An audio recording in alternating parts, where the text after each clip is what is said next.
Welcome back to Boys and Ghouls Film Review. I'm your host, Sarah Stephenson. This is my co-host, Mike Stephenson.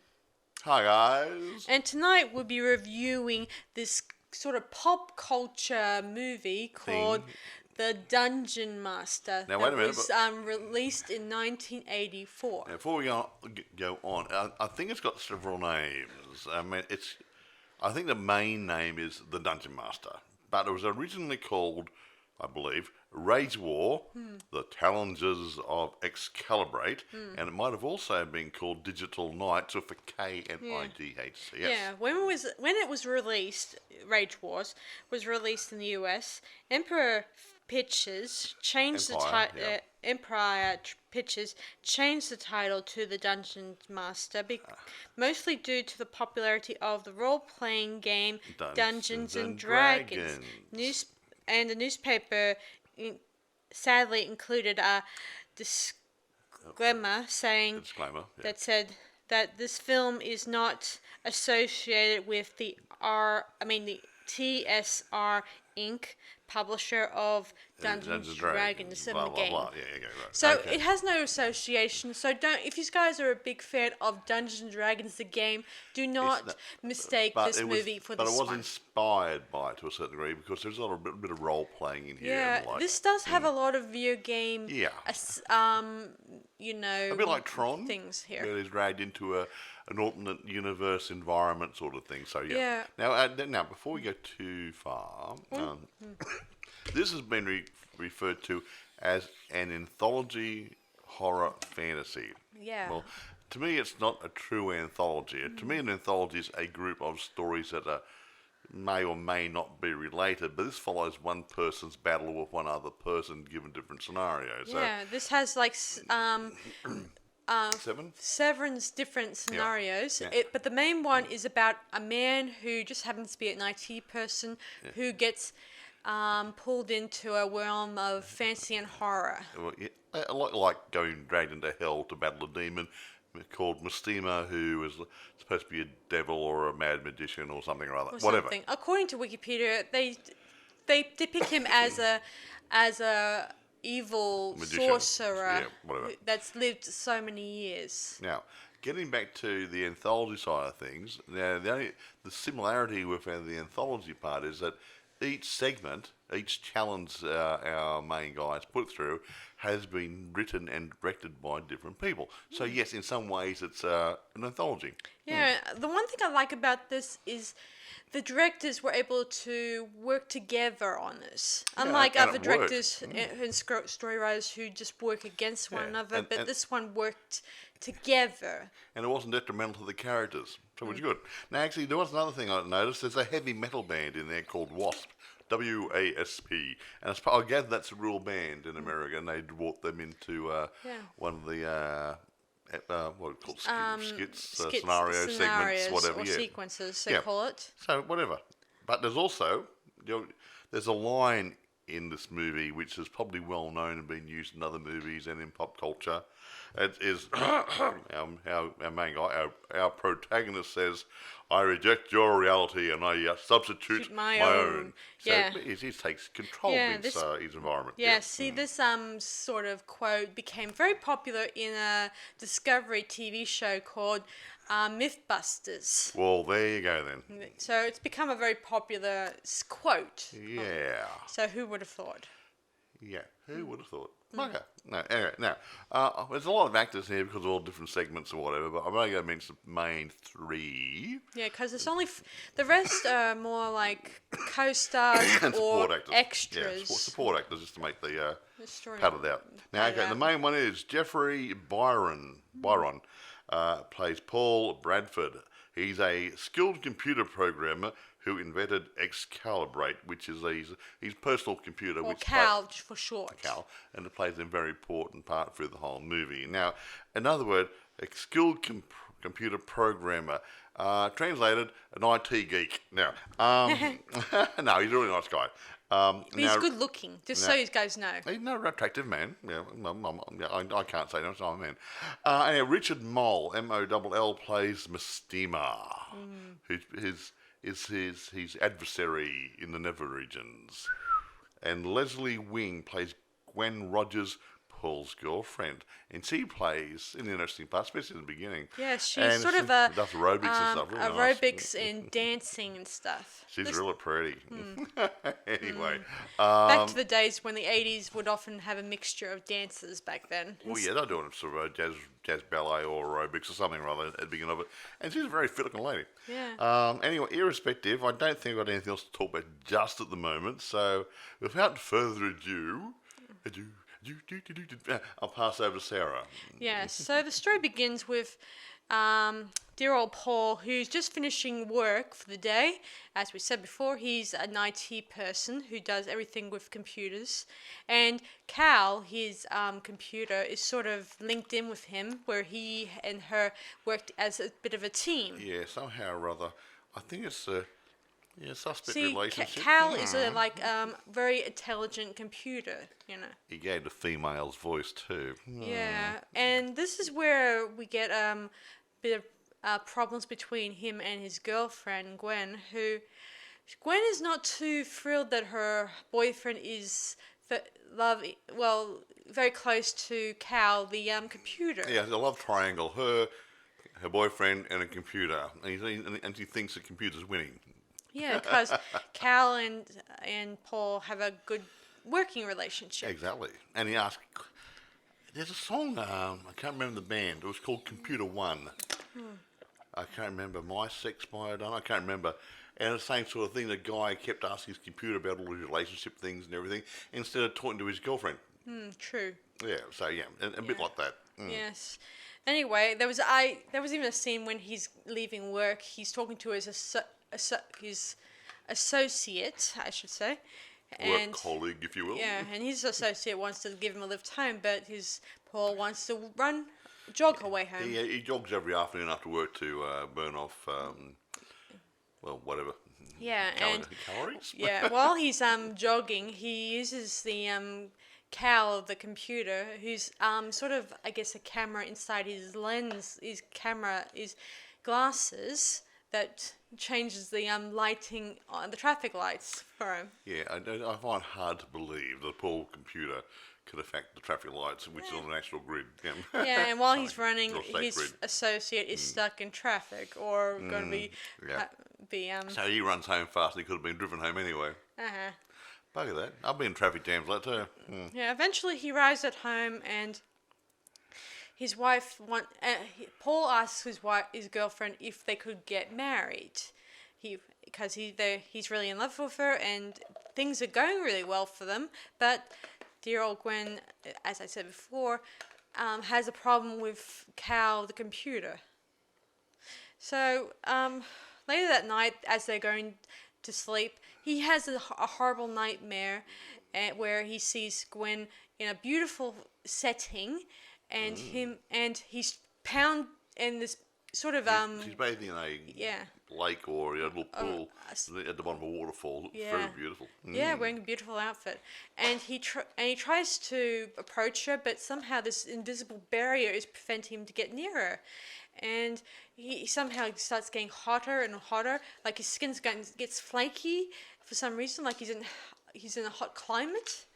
And He's then burning. Yeah, he continues pounding on the invisible barrier. And she can't. She's totally oblivious to him. Yes, and soon enough he wakes and he sees that in his bedroom that his Gwen's disappeared. And a bit of smoke hanging around. Yeah, like something or someone has taken her, and lo and behold, he disappears in a snappo weird way, and we soon appear in this interesting place that looks like hell or some kind of weird dimension. Death Valley or something. I can't really describe it because. Never in there. Anyway, there we meet Mestema, and Mestema is a creepy-looking sorcerer, and he dubs him Excalibrate. Yeah, and then we notice on dear old that Paul's clothing's changed. He now looks like an action hero. An action hero, like those guys you see in those comics. And he's got a mini computer strapped to his arm, which is actually Cal. Yeah. Yeah. And she describes Mestema as L's above, Satan, you name it. Oh yeah, so all that sort of stuff. I don't know. He's just going through graphical or text references saying try to understand who and what he is. Yeah. Yeah, Does but mean that's I what he think that was. Wikipedia described Mestema as a sorcerer, Evil sorcerer, yeah. who's immortal and who's over the years kind of looking for adversaries to pit against alternative odds to see if they're, worthy to match. He's bored. Yeah. So he sets up a few trials. This is like video game trials when you look at this. Most of them are, thinking you have to think about this sort of thing, or technical stuff where he ends up using a laser.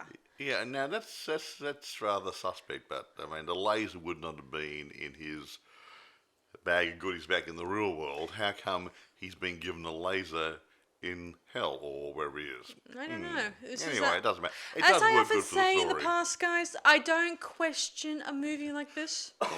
But I anyway, mean- and he knew how to use it Yes. straight away. He's a very clever Well, fellow. it took a bit of time. He's an IT geek. Yeah, Yes. Anyway, most of these trials, they look quite different from one another. Most of them set in reality, others in fantasy, others in a creepy area. Well, I'll read through the segments later. Yeah. The first one was sort of like in a sort of a cold cave climate, and it had these interesting Ice gallery. sort of there was a lot of statues there, or frozen people. I'm not sure. Well, like frozen people, like it was very cold, so everyone would just freeze. A bit like what do you call it? Cryogenics. Anyway, they're frozen, and all of them have a bit of a bad history. Like that, you see. Jack the Ripper was there. Jack the Ripper, and the Wolfman was there. Let me see, the Mummy Mummy, was I think there. it was, and the only one that seems to be odd person now is Einstein. Yeah, and he's sitting there with something in his hand. Yeah, a crystal of sorts. And that was. And that was sort of a clue that to use that crystal against the monsters when they come to life and try to attack them. And it worked really lovely. well. Then the next one, Anyway, that one was written. Actually, I'll go for the segments later. Who wrote and produced, wrote and directed them? Yeah, carry on. I don't know which order they go in. No, it doesn't matter. Obviously. Just go through. There's a few of them anyway. Okay, I guess. Let me think. I think the next one is a sort of a weird cave, a weird sort of. Oh, I can't really describe it. It looks like hell, obviously, again, and he has to face these creatures and this weird rat puppet named Ratspit. Yeah, what a great name. And he sets him some trials, even one where it shows what Paul will happen to him when he fails to fight against Mestema or loses. That when he sort of coined his phrase. Yeah, where he says, "I reject your reality and I substitute my own." Yeah. So And it's only an indication of what could come to pass. And of course, Mestema doubts the fact he's going to be able to win. Although throughout these trials, Mestema cheats in the end anyway. So throughout these trials, he tries. Paul wins throughout all these ones, no matter how difficult they were. The next one I think is, a rock concert type one. It was called The Wasp. Was heavy metal. Yeah, and it was interesting, that bit where he tries to fight through the crowds and tries to fight the band members. And the band member, the head guy, was going to kill Gwen with a chainsaw, was it? Yeah, or what was it? A machete. Machete, yes, right, yeah. Mm-hmm. And Cal tells him, high frequency noise will stop them, so... Yeah, so turning up the volume. And it destroyed everybody, and he saved his lovely lady. Yeah, and anyway, the next one, I think, in the next one, before we get to the next one, I think that Mestema, he even tries to barter with Paul, tells him that if I'll let you go free if you let me have... The lady? Yeah. Hey, well, did he give him offering some gold and He stuff? offered gold and some three good-looking babes. and three good-looking women. Yeah, but they weren't bad. They were good-looking, Could have been a good trade. But Paul just shrugged them off and says, "There's no fool like an old fool." And that's insulting. And then dear Mestema zaps him into another world. Another job. And he is frustrated to no end. Trust me, I've seen it. Anyway, so the next world I think would have been, I think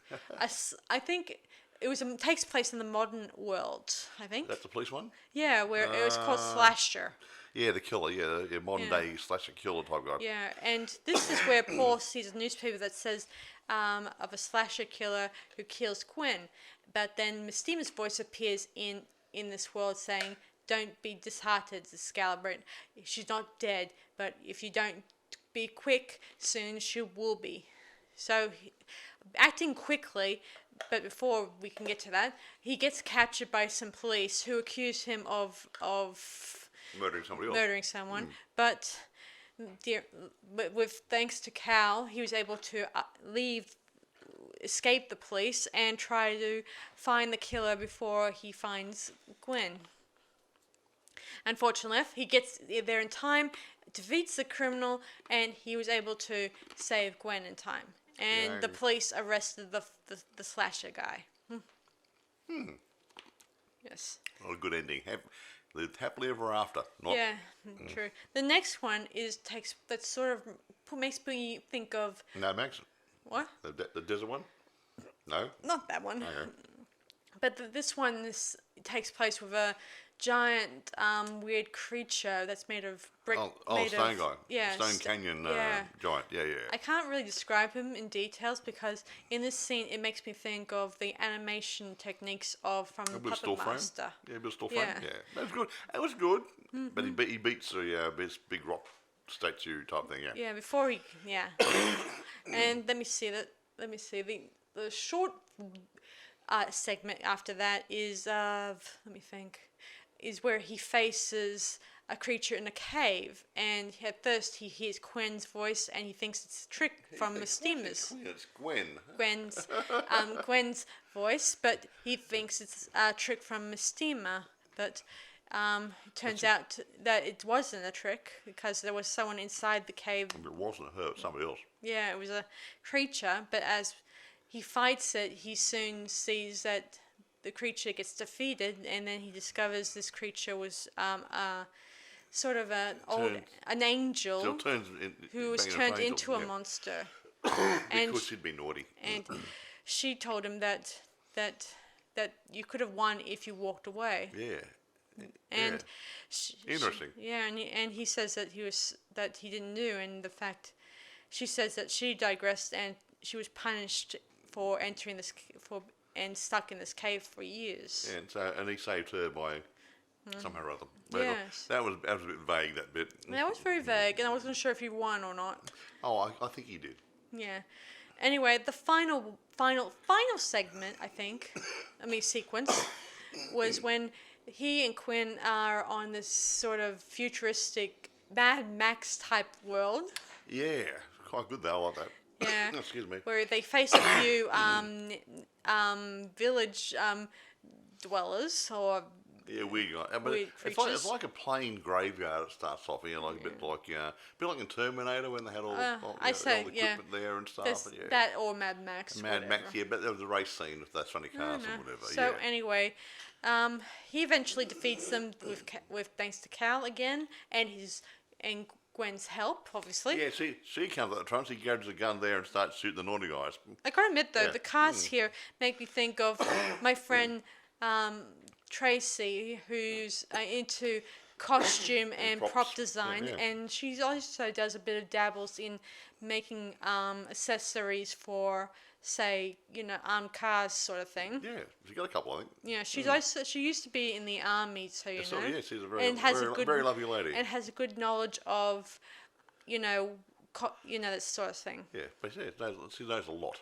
Mm-hmm. And has been very useful in my last production. Excuse me. Yes. So moving on, as they were driving through on the inside one of those vehicles, we then see another car that's identical to theirs, and they noticed right away. Paul notices that the gears in the car are being controlled by someone else. The car was taken over by Mestema, so he couldn't steer it, couldn't slow it down, couldn't do anything. Now the car was coming straight for him, so he couldn't get away. Yeah, and then the cars crash. I'm not even sure if he won that one either, to be honest. I think Mestema tried to cheat, and he challenged him, saying he knew he cheated. That's why then he challenged him to a one-on-one fight. Yes, because he realized without that magic. Yeah, and because because Mestema realizes that he is just bored and he's never had a real challenge ever in his existence. It's always, oh, let's place an individual into these sets of traps and let them see how they pan out. Pan. Whatever, yeah. So anyway, dear Paul challenges him, and they begin a short fist fight. Of course, at one point, eventually Paul wins, and thanks to Cal. And Mestema falls into a lava pit or something or other. Yeah. And supposedly snuffs it. Yeah. Supposedly. Well, the Emperor died that way. He went down some chute and blew up, didn't he? Yeah. In Star Wars. Yeah, I almost wish people let sleeping dogs lie in that one. I just hate it when... I didn't see any dogs. No, you know what I mean, Mike. I mean, I just get annoyed when some people keep thinking this person didn't die that way. Oh, gosh. I just hate it when people screw with stories. No, that's Mestema. Mestema died. Okay, Yes. So, meanwhile, Paul releases Gwen, and they embrace, and the next minute, they appear back in their apartment. And she said, let's get married. Yeah, and Cal's back in her computer, all safe and sound, and too. they're all friends. They have a threesome. No, Mike. They didn't have a threesome. Okay, No. Well, But Gwen is finally accepted Cal as Gwen. You keep calling her Quinn. Sorry, I don't know. Gwen finally accepts Cal and the computer, so they're all friends now. And the three of them live happily ever after. I guess so. Now. I don't know why I keep calling her Quinn, because Gwen. you had one of your people in your production a couple of years ago was called Quinn. Yeah. Aha. I know these things. It's just a slip of the tongue, guys. Yes, I know. He's got a very slippery tongue. Anyway, now, getting back to the segments and directed by us, okay? The Stone Canyon Giant was directed by David Allen, who I believe wrote the script as well. Heavy Metal was actually done by Charles Band, the guy who ran the whole show. Demons of the Dead, John Carl Buchler, I think is the right pronunciation. Slasher was done by Stephen Ford. Cave Beast was Peter Manoogian, I think, Manoogian. Interesting thing about Slasher, the segment, Yeah. Steve Ford, this was the first and only director thing that he did. Yeah, okay, fine. I'm moving on. I'm just telling you guys. Okay. Desert Pursuit was done by Ted Nicolaou, and Ice Gallery was done by Rosemary Turco. Now, getting back to Charles Band, crikey, Empire Studios. What's the other one? The Moon one? Blue Moon? No. The one who did the Puppet Master guys. You mean Full Moon? Full Moon. He out his other business, I think he made. I think Charles' business company, production company, made all the Puppet Masters, or most of them, and a slew of other movies he's been involved in as director of production and everything. That's one that does do very a lot busy of, man. That's one that does the stop motion I mentioned with the Puppet Master. Yeah, well, and it's not that bad. I mean, I don't mind stop motion if it works. Yeah, maybe with the giant statue in that animation, that maybe they hired the animator from that same company. Well, it's his company. True. I just would meant have to hire him. I just meant What are you doing today? I want you to make a robot giant rock thing guy. Yeah, okay. Yeah. Yeah, it does make me think of all those monsters, like a giant cyclops fighting a hero in that sort of stuff. Yeah. Stuff like that in those old movies where you see the old sword and sandal type movies where a stone statue comes to life, or a gargoyle, or a cyclops, as you just said, or something, yeah. Or a six-armed monster. Or a three-headed dragon, or a three-headed dog. Sorry, what's his name, Fred? No, Fluffy, wasn't it? No. Yeah. Oh, that was one in Harry Potter. No. But you know what I mean, like the old stop-motion effects they used to do back in the that's when he did early stuff earlier, before computer-generated stuff came in. Yeah. Well, that was not a lot more to talk about this one, apart from the fact it's a fun movie. Yeah, a worthwhile watch it, guys. It was reasonably well done, actually. I mean, forgetting the storyline, there's 7 different stories in there, obviously, about the different challenges and stuff, like challenges of Hercules or something or other. Well, that's what makes me think of that. That sort of stuff. But even though it's supposed to be an anthology and different writers and different directors, it came together quite nicely. It was what's the word I'm looking for? When it comes together properly, timelines, everything, everything just came together properly. It just felt right. Yeah, like there's like they don't, the segments or the sequences didn't really fight against one another. They complement each other. That's what I'm looking for. They complemented each other. They didn't work against each other. Yeah. And the actor was able to keep his own personality. Yeah. Of the original personality going through the whole lot of the segments, which is good. Yeah, because I did enjoy that quote he did, in that movie. I mean, about reality and... I reject your reality, I substitute with my own. Yeah, that doesn't, I know he has to be a just hero, and he's not going to cheat on his wife anytime soon. He's more... What? With a computer? But again, I do like the fact that throughout this movie, it showed challenges, and they continued the characters didn't fight against one another. Like him and his wife, her character grew and developed. Like she started realizing she started to become part of the battle sequences. Yeah, and she started to learn to live with the fact that Cal, the computer, it can be very useful. Exactly. And save their lives. It did. Mm-hmm. Now was it a dream?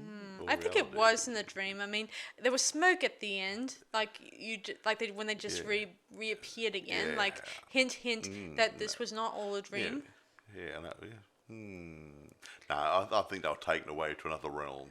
A little bit like in Dracula Rising. Didn't we do that a couple of weeks ago? Yeah, we did. Yeah. Dracula Rising, I mean, the girl was taken to another area there where she was being challenged towards the end of the movie. Makes you wonder if the same director worked... No, they would have mentioned it, obviously. No. Different period, different directors. That was a Corman job, and But maybe he may have... No, I don't think it would have worked for Roger Corman. Yeah, I shouldn't think it would have so. mentioned Roger Corman worked a lot of different... Well, no, a lot of people worked with Roger Corman over the years, and they went on to bigger and better things. I don't know if this guy had anything to do with Roger Corman. Yeah, I mean, it's true. Yeah, a lot of... Did you know that... Roger. Did you know that a lot of famous... either directors or producers that worked with Roger Corman, or actors that worked with him, they went on to become bigger and better things too. Like, did you know that I think it was John Carpenter or James Cameron, that he worked with Roger Corman, and of course he went on to bigger things too. Yeah, exactly right. Yeah, and who remember Tom Grafe? I can't remember him at all. I remember that. I think one of his actors, Jack Nicholson, he was one of the actors who worked with dear old Roger Corman. Old Jackie. He was in Raven, and I think he was in, let me see, what's it called? Barbershop of Horrors? Yeah, no, Little Shop of Horrors. Yeah. Yeah, that one. And that was a fun movie. No, we won't do again, that one. A lot of people often think that Jack Nicholson had a bigger role in that one, which he didn't. Yeah, they made. Yeah, we went to see it advertised, and Jack Nicholson starring in Little Shop of Horrors. He is in it as a patient at the dentist. That was it. Yeah, he only made one snap appearance, and then just. And then I think Jonathan Hayes was the main actor, and I can't remember the other guy. And I mean, it's nice to tell everybody that Jack was in it, but Jack didn't have a big part. Yeah, and the plant had a bigger part, and the plant didn't get any credits. Snap. So. Yeah. So, what did reviewers say about this movie? Did they say anything interesting? I couldn't find too much on reviewers on this, which was, obviously it went down reasonably well. But I don't know whether it must have got to the picture theatres. It must have. But I don't know what did ticket sales or anything, or I just can't tell you anything. And that's why it's a bit limited in what information I can find out. Yeah, I doubted this went directly to television. No, I don't think it did. And I don't think it went directly to VHS back in those days. Either. But no, I don't think it did. I think it went straight to the I went to the theaters instead of going straight to home media. So so it probably had a good run. There's nothing detrimental I can find about it. Me But neither. if anybody could tell me, it'd be really, really nice. But but I think it was damn good I thought it and was clever. good fun movie. I mean, if you like those sort of action, sort of fantasy sort of things, it's up there. Yeah. The If you guys are into the 1980s type video games that you like, Yeah, a this little is bit- like one of those plots that deal with a character who sets himself tasks and he has to do them in bit by bit, Yeah. and each one is either a different task. Actually, so speaking of different, dragging on a little bit, going on a bit further, there was going to be a sequel made about 4 years later, but it was never completed. So I don't know what they run out of ideas, maybe. Well, maybe they were satisfied with just this being a standalone. Yeah, but you got to have good ideas, and if you just couldn't get enough good ideas to make it work, do you flog a dead horse or just walk away from it? Because you could end up wasting money. True. Yeah. True. Yeah, so I wonder why leave it directors. alone. I wonder why producers and directors never learned their lesson that maybe a sequel they may do. not work. Yeah, but if a sequel's going to work, I mean, okay, let's say what's it going? Okay, like Star Wars. Good. Okay, the first movie that they made out was New Hope. New Hope, which was technically speaking Star Wars Part 4, which is taken out of the middle of the storyline and did the bit where Luke Skywalker and Yada. We all know the story. But then we had, 2 sequels after that. Then we had 3 prequels. And then we had... Well, I had a good continuation there. Well, it all worked because it was still had the same story. And same directors and everything and producers. But then you had the spin-off stories and the extra colour ones put onto it and blah, blah, blah, blah. There was 9 or 10 movies made up on it? I think, let me see. 9 or 10 movies? 9. 9 movies. But if you're adding the spin-offs, like Rogue like One. Solo, Rogue One, I guess yeah, we're there might looking be 11 at maybe. 10 or 11 now. And adding the TV show.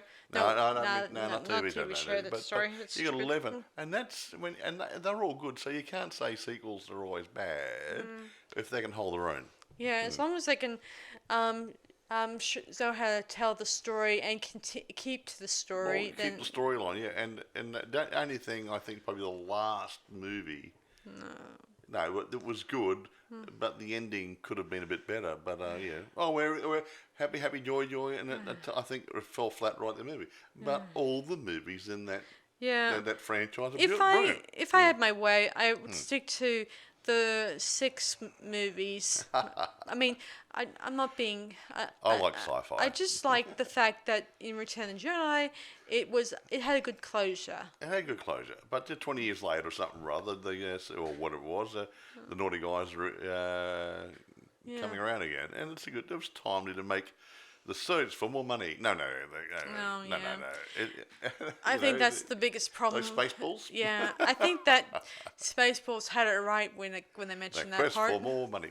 We make more money in merchandising, But the point is that if you get a good sequel... Yeah. And yet, throughout the years, Star Wars has continued its merchandise, even... It's still popular. And I've seen, even when they weren't doing the new Star Wars movies, they kept up with the merchandise throughout the of course. the year, even if they weren't. Alive. Yeah. But anyway, this isn't about Star Wars. This is about sequels. Again. But you look at things like I wouldn't have mentioned this, but okay, say Rocky. How many Rocky movies were there? Let me see. 7, 6. 1, 2, 3, 4, 5, 6, 7, 8. 8 Rocky movies. Now, Well, actually, the 2 others are more like a sort of a spin-off, okay, where whatever. it deals with Apollo Creed's son. Fine. Okay, fine. And how Rocky comes in as a bit of a co-star in that role, where he helps train him. Yeah. Okay. Now, point is, those Rocky movies, even though I'm not a great fan of Rocky movies per se, but I don't mind them, I can watch them, but the point is, they had a consistency, they had a continuity going on from movie to movie. They developed, the storylines worked, they were all joined in quite nicely and didn't take away, and they actually built on the overall story. So Yeah. so sequels and prequels, as long as they work, might as well do it and add to it, build up, build Yeah, up. I do admit though that a lot of people often didn't like. I guess probably didn't like I think they didn't like the. Let me see, the fifth Rocky movie. I think it was. That was the Russian guy, or no? No, that was the one where Rocky lost all his money Oh, that one, because yeah, of a yeah. bad investor, or maybe Yeah, not no, bad yeah, investor, no, and no, it was given bad to It accountant. was given to an accountant to invest in something rather than lost all his money or ripped him off or something. Yeah. Yeah, So he was given a power of attorney. That's the word. Yeah, I don't know why. It was Paul's Paulie's idea, He yeah. didn't realize that he was signing over dear old Rocky's assets, everything to that jerk. And the guy took it. Did he take it or steal it or just lose it all? He lost it on a sort of thing in A bad- hopes that yeah. dear old Rocky and his wife would not notice the money disappearing. And of course the attorneys noticed it, and they realized that. Oops. And they Anyway, this is, again, we're not talking about Rocky Man. We're just talking about the sequels. Yeah. Anyway, let's focus on this movie, guys. So what did we like about the most? I think I liked most was the chemistry between Paul and Gwen. I did like the fact that they started off with a rocky relationship, but then later on they started realize she started really warming up to the idea that things work out. Her man was really a hero. He saved her life. More than once. A couple of times, by going through these trials and doing I do things. wonder throughout those tests, was it her that he was saving all those times? I mean, she just appeared a couple of times. No, it wasn't about saving her every time. The case that he had to be tested, and she was thrown into the slasher one and the desert one. Yeah, as for that slasher one, it's like she didn't have any memory of the unless that was the plan that Mestema had, that she had no memory of what happened. So exactly it makes makes the quest a lot more interesting. Yeah, put her into the thing as a player with her no knowledge of the past. Yeah, exactly. But was she in two of them? Let me the see. slasher one and the desert one. She was in the desert one, the wasp one. Oh, wasp one, the band. The Yes, right. slasher one. And let me think. The one with the ice cave. The ice cave. Yeah, the ice cave. Yeah. So she's in a few of them, but he sort of saved her in a couple of them. Yeah. But especially in the wasp one, they're going to cut her up with a machete. And that ice one she's going to be beaten up and eaten up and chewed up and whatever by those creatures, and he saved her there. So I suppose when she was there, he was saving her life a lot. Yeah, right. Anyway, there's not much to talk about. It's just a good fun movie. Yeah, and I highly recommend you guys go check it out and all that. I must admit, I have seen a lot of movies over the years. I've seen some crappy movies and good movies and the middle movies. It's a good in the middle movie. Yeah. Yeah. It's neither a B movie or I don't think it's a B movie. Or a complete A movie. It's in the middle. It's sort of in the middle. But let's say it's a B plus movie. How's that? Yeah. Or at least an A minus or something. or something. No, it's a good movie. It's somewhere in the middle. Yeah, it's in the middle there. Yeah. So I don't think it's bad enough to relegate to a B movie. So it's a good, fun movie if you like a bit of fantasy and a bit of action hero type stuff. If you like sorcerers and fantasy and dark fantasy and horror, this is something that you might like to go see. And purely for the fact that the novelty of it having 7, 8 different directors. Yes. Doing different parts to see how it actually worked together. Yeah. I remember J.J. Abrams, the guy who did Star Wars The Force Awakens. He got so angry at the other filmmaker who did the Last Jedi movie. Yeah. Because he didn't like the script, as I heard. Okay, that's fine. Those are two directors who probably didn't like where the story was going or bothered to bothered to continue committing to this film project. Exactly, that's hard. Yeah, it's hard on a producer trying to get good help. Yeah, well, that one, as I often mentioned to you guys in the past, that script that they were doing for the new Star Wars franchise was. Those were individual scripts. Yeah. Like they weren't a full script. Like as in like the original Star Wars movies was a full screenplay. You know, it just happened to be cutting up bits and pieces of it to make it into different movies. Yeah. Here it was just a little different. Yeah. Anyway, irrespective, we're not talking about Star Wars anyway. I know. But we keep going back to Star Wars. I know, but Star Wars. The new ones, obviously, they kept on. Those were separate scripts, while the original was one big screenplay. Yeah, original. And he broke it down to 6 parcels and made 6 movies out of it. Yeah, exactly. While the other one, they were fighting against writers and directors approached the story. Yeah. Even if George did a good job. Anyway, this isn't about Star Wars. No. Let's rate this. I'm going to give it. It's like 9.5. I'm going to give it. I'll roll them bones. I'm going to give it 9.5. I'm going to give it a 9.5 too. Mostly because I do like the story and there was some interesting things in it. Yeah.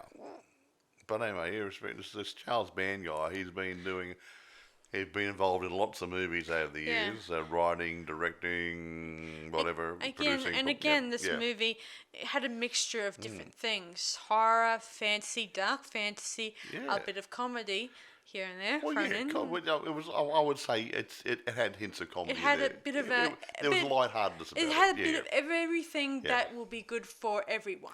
A good mix. Yeah. So I think Charles Band and the other guys got it right. Yeah.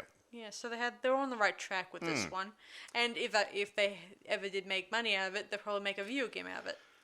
Yes, funny that, hey. Yes. Well, I think that a lot of movies, mostly sci-fi movies, they often based their movies around video games or their stories. Like this one, or The Last Starfighter, or the original Star Wars. They all have They have a few things in common, like they're set tasks, they have to face battles, and they have a primary goal. Yes, and there's a lot of character development. Like in Star Wars, Luke Skywalker was a little farm boy, became a hero, that sort of stuff. Well, and The Last Starfighter, the same thing as a character. Yeah, well, both those ones, they deal with interesting battles, and the only way you can defeat them is to shoot the spaceship in a certain kind of way. But also personal growth from there. Yeah. He was going to run away, then he stood his ground, and then he did what he had to do and became a hero. Exactly. Yeah. So I like those sort of things. Yeah, good old what's the word? Personal development, sci-fi sort of things. Why not? Yes, I think that's about it for us tonight, guys. And I hate this being. Yeah, we're not draw on. We talk about Alien. No. Alien franchise. So anyway, thanks for listening to this podcast, guys. Yeah. So this is Sarah Stephenson and Michael saying, see you guys around for our next one. See you around the galaxy.